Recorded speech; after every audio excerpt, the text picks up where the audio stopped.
You've just opened your eyes to 0.5 million years ago. There's no light but the fire, no sound but the wind crawling through the trees. Your breath hangs in the cold air like smoke. And the only reason you're alive is because one man never closed his eyes. He carries something no one else understands, something older than language, louder than fear. He carries fire, and he has never ever slept. If you want to feel what life was really like back then, raw, brutal, silent and real, subscribe, because this isn't just a story, this is how the world began to change. They never saw him blink, not once, all through the night, when even the wind seemed to fall asleep. His eyes stayed wide, glowing like to quiet embers. Children whispered that he drank fire instead of water, that sleep would burn him up if he dared to close his eyes. No one knew if that was true, but no one had ever seen him rest, because he was the only one who knew fire, and so he never slept. Long ago, before stories had names, your people lived cold. Nights were thick with fear, and mornings were slow, shivering things before fire. The world was just teeth and ice and growling things in the dark. But then, one man brought the fire, and everything changed. They didn't know where he found it. Some say he caught it from a sky that split in two. Others say it came to him in a dream so hot it melted the frost in his bones. But he never told.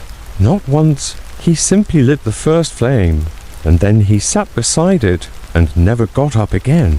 He was not the strongest. He was not the leader. But when the sun fell behind the hills and the wind pushed against your skin like sharp stone, everyone turned to him, because he held the fire, because he was the keeper. And that meant only one thing. He could never sleep. The rules were clear, though no one had written them. Fire must never die, fire must never be left alone, and fire must never be trusted in careless hands. So he watched it, fed it, whispered to it, like it was alive, like it could listen. Every stick, every branch, every bone that crackled in the flame, he remembered where it came from. He knew which tree, which fallen log, which sharp little splinter could burn fast and which burned slow. He knew the fire's moods, knew when it was hungry, knew when it was angry, knew how to keep it from going wild. But most of all, he knew how to keep it alive. He sat curled beside it, knees drawn close, fur wrapped around his shoulders, eyes blinking slow but never closing all the way. Some nights the wind tried to take the fire. It blew in sideways, hissing, but the man would shield it with his body, hands red and raw from guarding the light. He smelled like smoke all the time, like ash and burnt bark and something older, like the inside of a thunder cloud.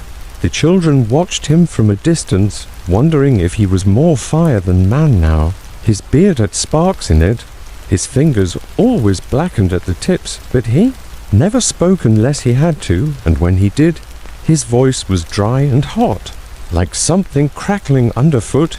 Every night, the tribe slept behind him, lined up in the cold dark like silent shapes, and every night he sat alone.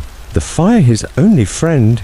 He could hear everything, the soft breath of babies, the creak of wooden spears, the distant howl of something hunting in the hills, and still he sat. Still he watched, still he fed the fire.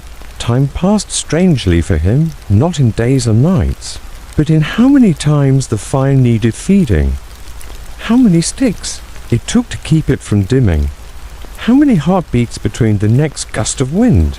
Sometimes someone would wake up and stumble toward the flame, holding their hands out for warmth. Their eyes still full of sleep, they'd whisper, "Can I sit here too?" And he would nod once, say nothing, just shift a little to the side.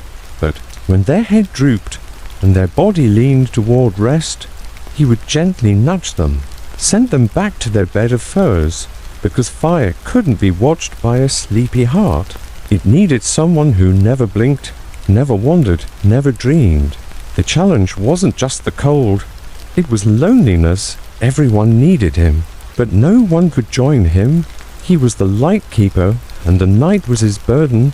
There were nights when he heard things in the woods, footsteps too light to be human, eyes blinking from behind trees. The fire kept them away, but barely. He could never tell if they were beasts or spirits. But they came closer when the flames burned low, so he made sure it never did.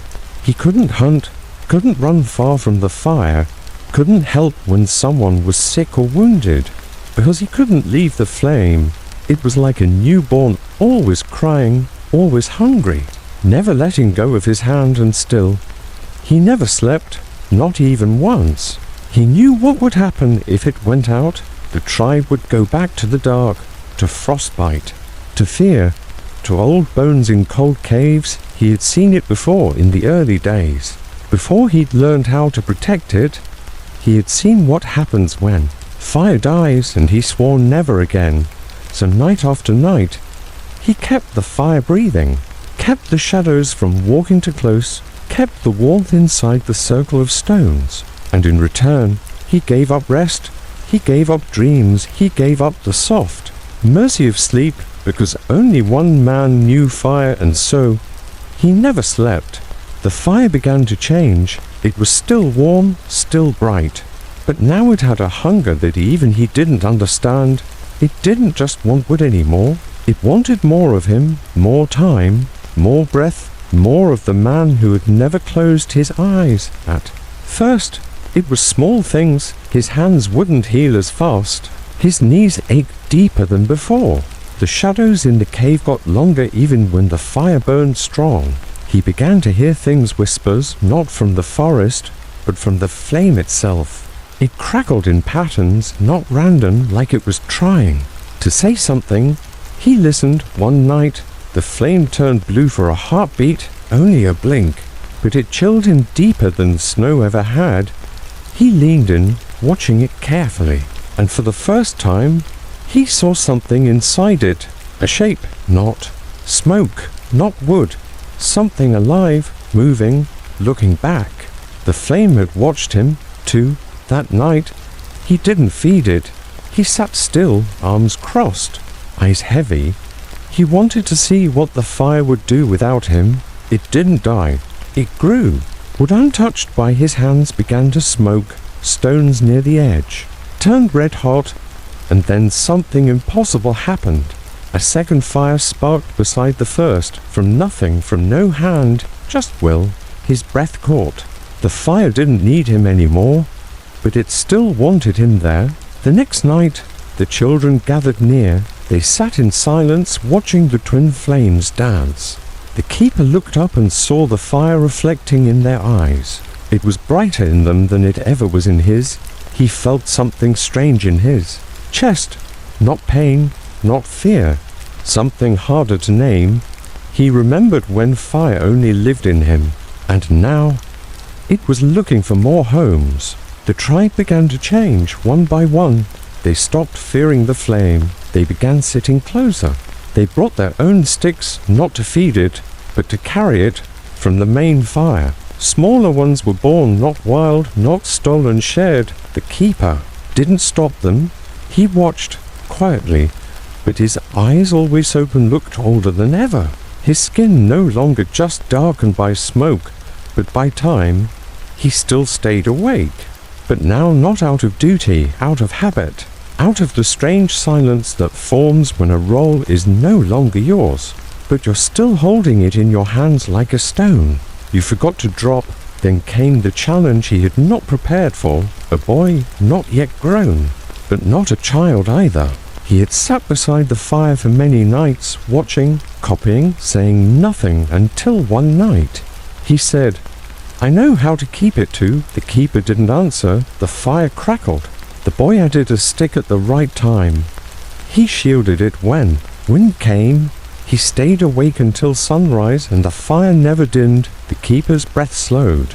Not from anger, but from something else, relief. He looked at his hands, burned, scarred, trembling. He looked at the boy's hands, steady, curious, strong. He said nothing, but the fire danced brighter, as if it had understood to. The tribe built a second fire pit, then a third. They called them heart fires, places where the flame could live without fear. They no longer needed one man to hold it all. Now they needed many, and each one stayed awake for a while, then passed the watching to another and another. But the keeper stayed in his corner, his fire still lit, but now he watched more than he worked. His eyes were still open, but not as sharp. He blinked once and the world didn't fall apart. The fire didn't vanish, the cold didn't return. The tribe kept breathing, the light kept dancing. On the night when he finally closed his eyes, for more than a blink, for more than a pause, there were 10 fires burning in the valley, each one watched by a different face, each flame steady, calm, alive. And in the dream he never thought he'd have, he saw something that made him smile. A world where fire no longer belonged to one man, but to everyone. A world where no one had to carry the burden alone. A world where sleep was safe again. Only one man once knew fire, and he never slept. But now the fire knows many, and it no longer needs him awake.